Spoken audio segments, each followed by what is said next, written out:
Hey everybody, it's Daniel, and welcome to another episode of the Spain to Go podcast, the absolute best podcast about everything Spain related. Today, I wanted to do something a little bit different. If you've traveled in Spain or lived in Spain, you've probably realized that a lot of people here don't speak English, and that your experience will be better if you learn some Spanish. So I've got a YouTube channel, a new YouTube channel, because I'm always just starting new projects, where I'm teaching a little bit of Spanish. For now, I'm focusing on vocabulary and the different ways to use important Spanish words. So I've got an article, or a video, about 10 ways to use the verb tener, and then I've got dejar, and I've got llevar, and some other very common verbs, and how to use them. And I'm focusing on how people do this in the streets, as they say, not textbook sort of language, but things you could actually hear in conversation, which is often quite different than the textbooks. Today, I wanted to give you a video that I recorded. This is just the audio from YouTube. That is an interview, sort of, that I did with Laura from Gran Canaria. She's got a school down there. It's called La Casita de Laura, and she's a teacher. And we just talked about some different words in Spanish that are different if you change the gender. So, for example, caballo, which is a horse, caballa, with an A on the end, is something completely different. So I hope you enjoy this. If you're learning a little bit of Spanish, please go by my website, expatmadrid.com. You'll see some Spanish lessons on there. There's, on the front page, is this article and the YouTube video if you'd prefer to watch it rather than listening here on the podcast. Anyway, I hope you enjoy it.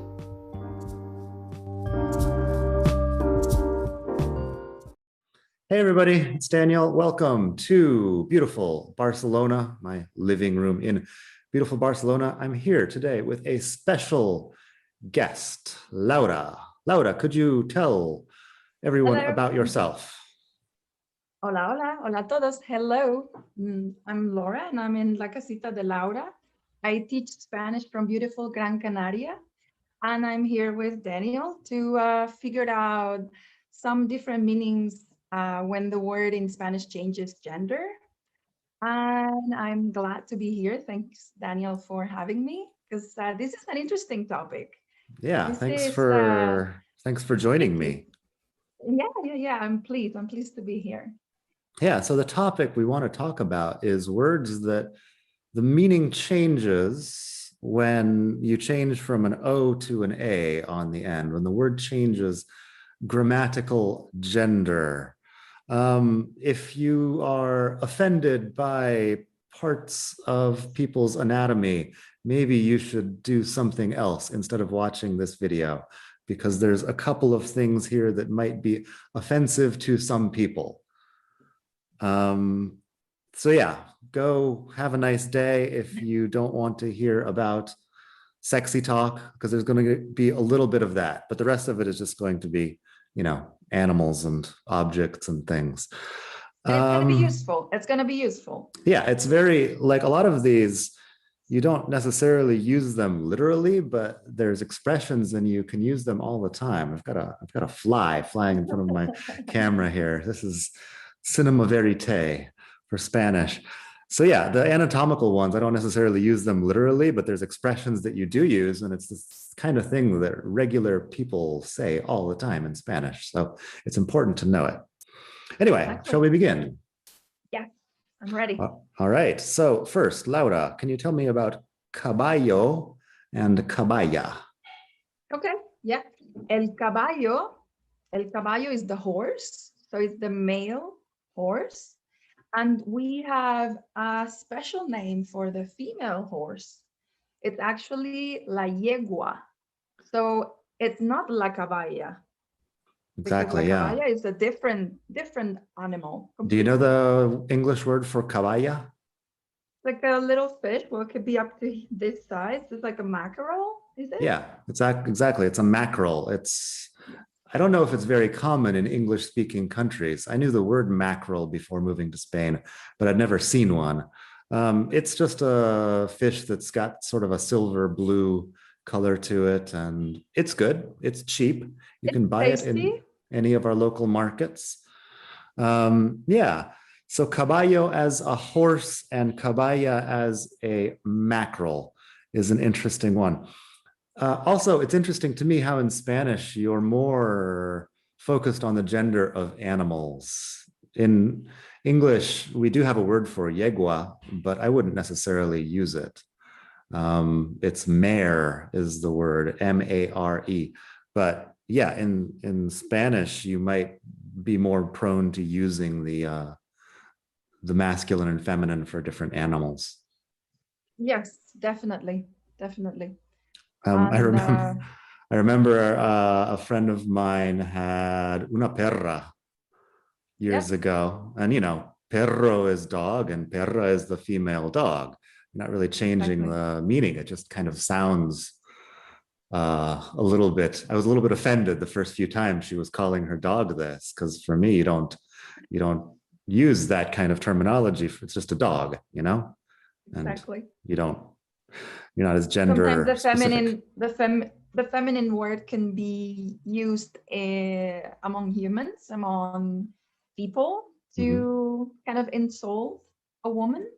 Yeah, in English also, bitch is hypothetically Correct. it's a female dog, but nobody I know has ever used bitch to talk about a female dog. Mhm. So it's a, cultural issue. Anyway, moving on to sexy time. Let's talk about pollo and polla. Correct. So el pollo, I actually learned about this today, preparing for this video. I Well, was not certain about this, but pollo is actually the name that we use to refer to both female and male chicken. chicken, yeah. So it works for all of them. So both for female and male. I didn't know this. I always thought that pollo was the male one that turns into a rooster. But it's actually like the species. It's like saying perro, like dog, like in Yeah. general. I mean, Yeah, you can I also did use pollo. Pollo is the food, and you're not thinking about the gender also. of your chicken. You Also, have you have gallo and you have gallina for correct, specifically male and female uh, chickens, correct. I Yes. guess. And we have these And words then we in English too, rooster and hen. But a lot of times, once again, would just be like, oh, look, it's a chicken. correct. Yes. I Okay. was not certain about this, and then I just double checked today, and I was like, oh, okay, okay, Yeah. good, good. So what about polla? So polla actually comes from a female chicken, but it can also be something else. And I learned something also that left me today like, oh wow, I had no idea that this was a good explanation. So we use polla to refer to the male genitalia, penis, and Sort of colloquially, the maybe dick. exactly, exactly. So like dick. But the explanation I saw online, it was so funny. I need to share it with you guys. So Please. it said, we call it la polla because it's on top of the eggs. So because it's like the Okay. animal. That could be true or it could be not true, but yeah. Sure. It's Amusing. a good way to remember, I guess. Yeah. So an Because in Spanish expression. we call eggs the balls, we call them eggs, we call them huevos. Yeah. Yes. Good times. All right. So now that we've talked about dick and balls, let's talk about a couple of expressions because I was thinking yesterday, like my sex life is not in Spanish these days. So nobody's, talking about my polla. But there are a couple of expressions. Can you say me parto la polla? Correcto, correcto. So when something is super funny, when you say, yeah, I can stop laughing, this is so hilarious. Ha, Yeah. ha, ha, ha, me parto la polla. Yes, Yeah. You could just say like me that. parto, but if you said me parto la polla, it's a It's like bit it's more hilarious. exaggerated. And women say this too. You don't actually have to Yes, be a man in order to say this. Okay, Yep. that's one. And I was thinking there might have been another one, but I can't remember right now. Oh, yeah. Pollas en vinagre. I like that It one a makes me lot. think of like pickles. Sorry. Yeah, it's like pickled dicks. But I think this is an expression that just means like, well, that's disappointing, but there's nothing we can do about it. And also like I don't give a, it's like I'm not interested in that. It's like Yeah. also another use we make of pollas en vinagre. Yeah. Okay, so that's interesting. The next one we have is coño and coña. Yes. So coño actually comes from Latin, is cunnu, and it already referred to what it is. So it's the female genitalia. It's la vulva. A And la vulva, sí. I've never already heard back that in then, Spanish.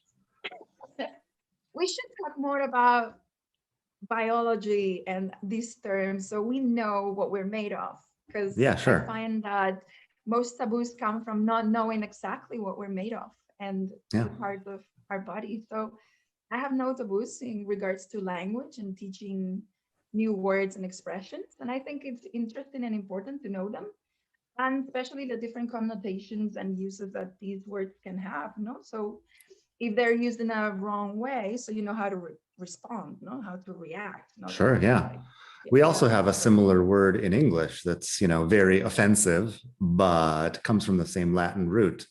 Usually the Latin words in English are not the offensive ones, but in this case it is. Anyway, yeah, it's less offensively, we could say it is pussy, for example. I don't think most people are offended by that word these days.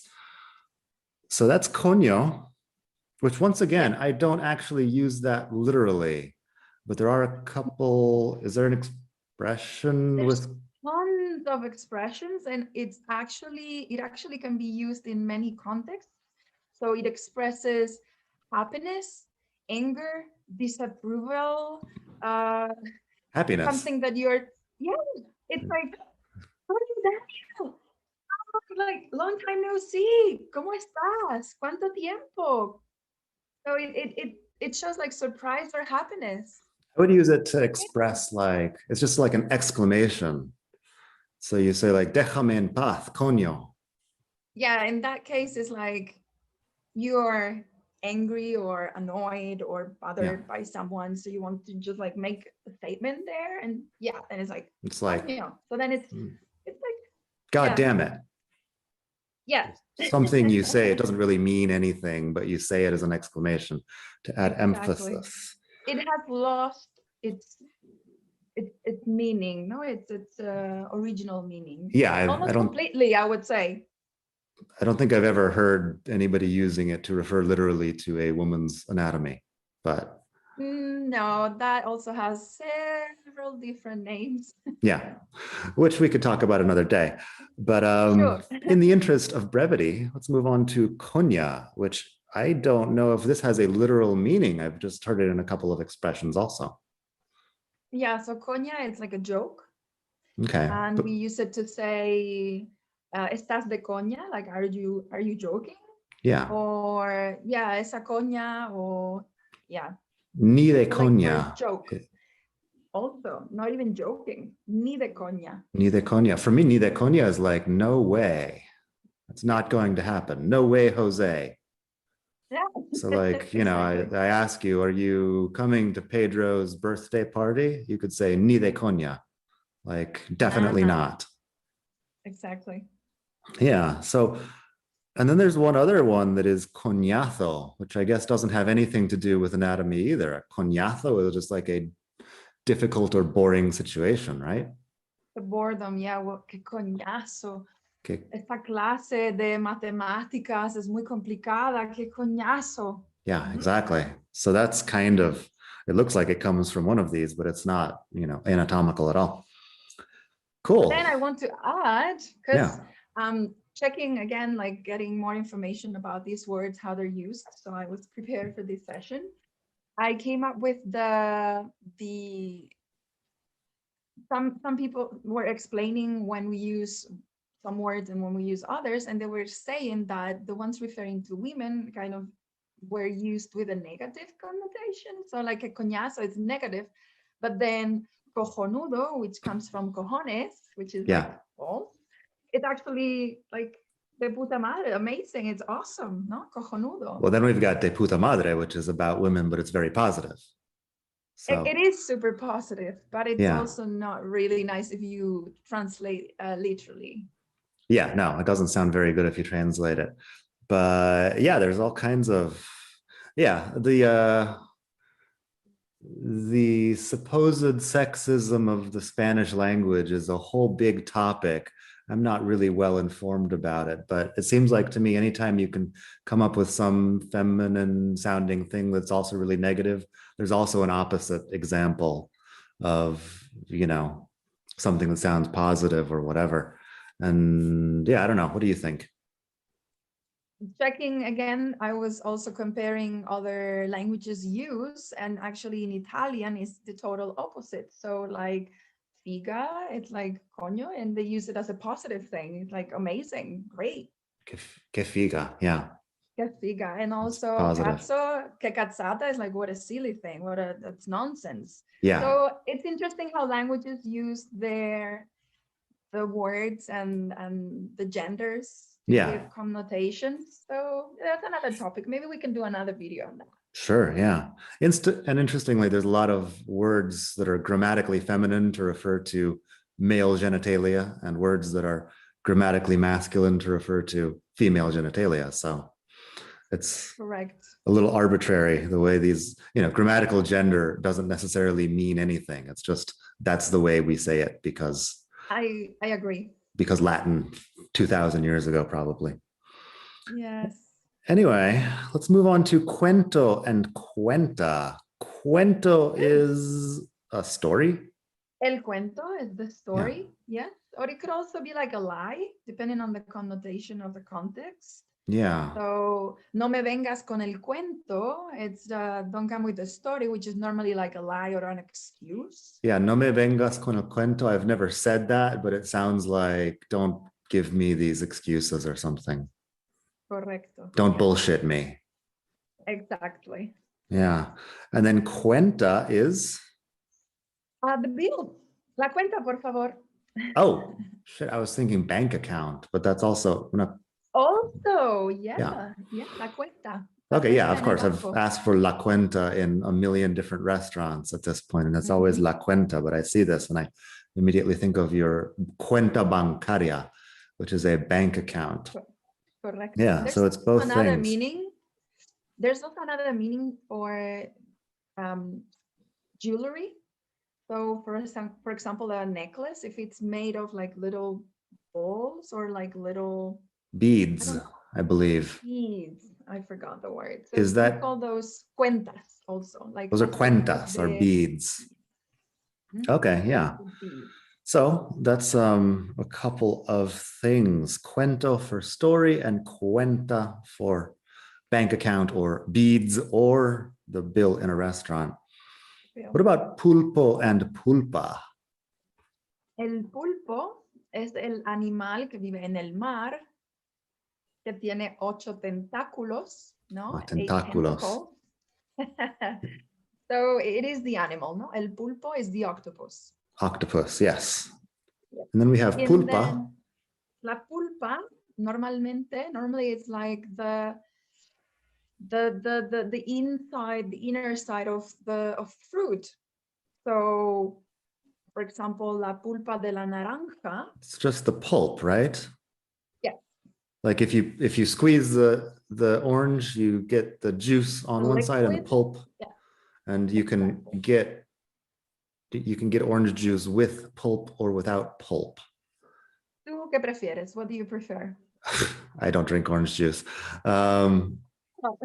If I was going to drink orange juice, I would get it with pulp for a little bit of fiber. I guess pulp is pulp also for paper, for making paper in Spanish? La pulpa para el papel, yeah, it can be also. Okay, yeah. So it's the same thing in English then. Yeah, so pulpo for octopus and then pulpa for pulp. Pulpo a la gallega is one of the great Spanish dishes.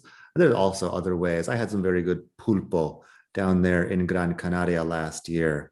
There was a restaurant that was serving octopus tacos, tacos de pulpo. Oh. It was awesome. Qué rico. Yeah. Then we have foco and foca.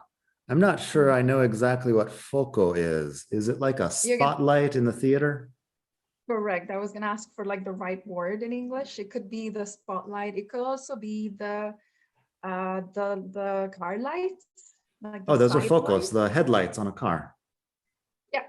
Okay, so it's a light, like a directional light. Correct. It's a foco. Yes. And foca? Es un animal marino. It's the animal, the seal, la foca. Yeah, it's a seal. That's not too much to say about those, I guess. I don't know any expressions with foca or with foco. But probably if you're driving through Spain, maybe in a city, and then somebody stops you to say like the lights, no, la luz or el foco está fundido, maybe it's not working. Do you say estar en el foco to mean like that you're the center of attention? Sí, estar en el foco de atención, sí. El foco de atención. You don't just say el foco. Sí. Normalmente en el foco de la atención, sí. Mejor. Okay, so you're the center of attention. Estás en la foco de la en el foco de la atención. Just like you're under the spotlight in the theater, if you're the actor, when you're, giving your speech, you're the center of attention. You're in the spotlight. We can say that in English too. After that, we have libro and libra. A common one, el libro, no? Many Spanish students learn it very, very early. El libro, the book. So I wanted to mention on this that most students don't know that librar is a verb. So then you can say yo libro, for example, yo libro los lunes por la tarde. Yeah. So I am free because librar is like to have a day off or to have time off from work. Yeah. Or to get out of work at a time. Can you say libro a las 5? Correcto, sí. Oh, wow. I wouldn't ever say that. You can use it like that. Yeah. Yeah. Especially if you work at an office. Okay. Okay, so that would be I get off at 5. But libro as the verb librar, I guess you would conjugate it the normal way. Yo libro, tú libras, ella libra. Yeah. So it can be a little bit confusing there. If you're confusing the verb librar with the noun book. But yeah, so libro is book, and libra, if we're talking about nouns here, la libra is the pound, the currency. Pound. You don't weigh things using pounds here in Spain. You can call it la libra also, but we don't use it. We weigh things in kilograms and grams, milligrams, but never. Yeah, I could say that que peso 200 libras, but nobody knows what that means. We would know what it means, but we would not. We cannot guess the amount, like what it really represents. So yeah, we don't use libras. I've been in Spain for 17 years or something, and still when I go to buy meat or vegetables, I just have to look at it because I can tell somebody 400 grams of something. It means nothing to me. The other day I got the hamburger that was like, I think 300 grams, and it was just insane. Ooh. Yeah, I had to take it apart and eat just half of it because it was way too much. But I didn't know. It was like 300 grams. Doesn't sound that much. Yeah. So libra is the pound sterling, I guess, the unit of currency in the United Kingdom. Correct. Also, is it the astrological sign? Correct. I almost forgot about that one. Yeah, Libra. Okay. Same as English, right? Because it comes from Latin. Yeah, it's Libra, the scales, but it's Libra. And we call Libra the scales. The pound comes from that because it's also a unit of weight. It's all the same thing. So yeah, and of course, Libra can also be the conjugation el Libra mañana. He has a day off from work tomorrow. That's Correcto. another thing that's useful to know. Puerto and puerta. Right? Yes, puerto and puerta. So el puerto en masculino is the port, the docks. Yeah, But at least then it's the port. El Puerto de Santander is, it's the port. It's a port. Yeah, just like a place where boats go into a city and they might dock somewhere, etc. El Puerto. And then it's also another thing. El puerto. Oh, what? Oh, I don't know if you even have these in Gran Canaria. Un puerto de montaña. I've heard it. I've never used it. Okay, so in Gran Canaria is just one mountain, so there is no puerto. But a puerto de montaña, we have them all over Spain. It's sort of the pass between two mountains. Okay. El puerto de montaña. It's not, puerto de montaña. It's very common. In Madrid, we have puerto de Navacerrada. We have puerto de, God, I don't even know. There's one called Despeñaperros, I think, in Andalusia. That's wow, what a name. Puerto. You don't hear about these things down in Gran Canaria, maybe, but it's a puerto, is the mountain pass, I guess you would call it. And then puerta? I had heard, but I didn't really know exactly what it represented. So thanks for sharing. You always learn something new every day. Of course. Isn't puerto also like somewhere where you could plug something into your computer? A port in that sense? El puerto de USB, por ejemplo. The USB port, yeah. Exactly. And puerta? The door, la puerta. Yeah, abre la puerta, cierra la puerta, whatever. Yeah. Puerta as door. Plato and plata. Okay. El plato, it can be just a regular dish, like the plate, like the physical thing, but also plato could be the dish as the recipe, like some special dish prepared by a chef. So we can use it for both, I guess, like in English, no? Yeah. Dish. Yeah. Okay. So I would say that plato is specifically a plate. If you're talking about the object, something, circular and ceramic generally. But if you're talking about ¿cuál es tu plato preferido? That might be your favorite. Well, I would say my favorite food, honestly. But yeah, dish. Favorite dish? I wouldn't say my favorite dish, but maybe somebody would. Or meal. Maybe what's your favorite meal? Maybe. What if my favorite food is chocolate cake? Oh, I get it. Yeah. I mean, I guess meal sounds like a full meal, which is not necessarily my favorite food. Anyway, so plato also in a restaurant, you have primeros platos and segundos platos. For example, on your menu, you have your first course. Maybe it's course. It could be course. Your first course and your second course is another translation of it. So your primer plato, segundo plato. What about plata? Silver, the material, the mineral, la plata. Yeah. I have a feeling that some people learned this from the series Narcos, where he always says plato o plomo. Probably. Yeah, so plata is just money, silver. In this case? Yeah, in this case, he's talking about money more specifically. Plata. You can have la medalla de plata in the Olympics, for example. You can get a silver medal. You can be a silver medalist. That's plata. Anything else about that? No, it was also like money in some Latin American country. In Spain, we prefer pasta. We call it the dough. La pasta. Yeah. Okay. So that's, you mean dough. You don't mean like pasta, like spaghetti or something. That's the origin of the name, but we don't imagine that when we say no tengo pasta, I don't have money. Yeah. Okay. Sure. No tengo pasta.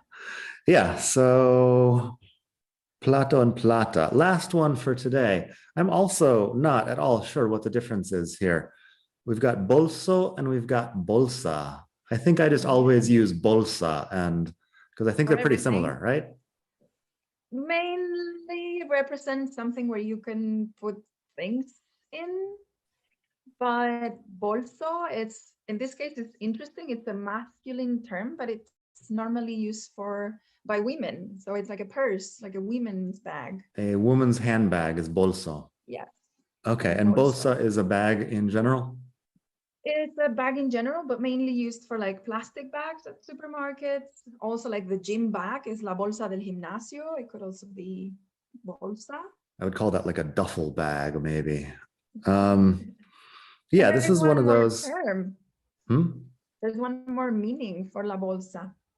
Oh, I think La I know what bolsa you is mean. also the stock market, the stock market The stock market. Yeah, la de bolsa de Londres o Londres. correcto. Yeah, the stock market. I have no idea how they got from bag to stock market in meanings there, Um, but I think it comes from the French word bourse because it's yeah. also a last name, and I think it's like something related to this last name. Okay. Yeah, no idea. But there's definitely a building here. I don't know if La Bolsa de Barcelona, I don't know if it's active these days or not, because Who I've always knows? just heard about the one in Madrid, but there's definitely a building here on Passeig de Gracia, which is La Bolsa. This one, though, it's all normally represented or written with a capital B because Ah, it's like okay. an institution, not just a regular bag or a regular. Yeah, okay, okay. La Bolsa with a lowercase b is a bag, and La Bolsa with an uppercase b is the stock market. Okay. Mhm. Yeah, this is one of those things I think I've probably used bolsa a few times and been corrected by Spanish people saying, no, es una bolsa, es un bolso. But for me, it's just because in English, you can just say a bag also for a handbag. A bag is pretty Yeah, general. It can be a plastic bag from the supermarket. It can be a piece of luggage. It can be a handbag, a purse, different things.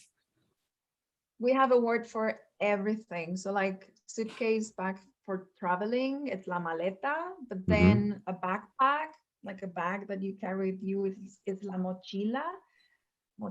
So it's like different terminology for everything. Yeah, of course. Like there's some things that I'm pretty general about. Like, if I were to say shirt for t-shirt, for example, in English, nobody's going to argue with me about the difference. It's just a shirt is a shirt. It covers the top half of your body. But in Spanish, if you say camisa to mean camiseta, somebody will definitely correct you about that. No So bottom, no buttons, no camisa. not a shirt. This is a shirt, but I've got a t-shirt under my shirt. So I'm Uh-huh. confusing everybody here. Another one is zapatos and zapatillas. If you use zapatos to mean zapatillas in Spain, people will definitely tell you that you're wrong. I don't know. It's one of those Exactly. things more specific. In English, I would just say shoes, and shoes can be pretty much anything. Yeah, we have a name for almost everything. Yeah, of course. Lots of vocabulary. Well, I hope everyone has enjoyed this vocabulary lesson. Laura, where can people find more from you? I'm on Instagram, Facebook, and I'm also trying to get my YouTube going at Ah, La Casita de Laura Learn Spanish. La And Casita de Laura, learn Spanish. the Instagram is La Casita de Laura LPA, like Las Palmas Airport is Okay. LPA. So I'm based in Las Palmas de Gran Canaria. And if you ever want to visit us again, you're more than welcome, Daniel. And Oh, anybody yeah. And I recommend everybody out there watching. go to Gran Canaria. It's a very nice Thank you. place. Anyway, Yeah. thank you for being here, Laura. Thank you. And maybe we'll do another video of more I'd love vocabulary to. another day. See, I'd love Awesome. to. Thanks so much. Ciao, Bye. ciao.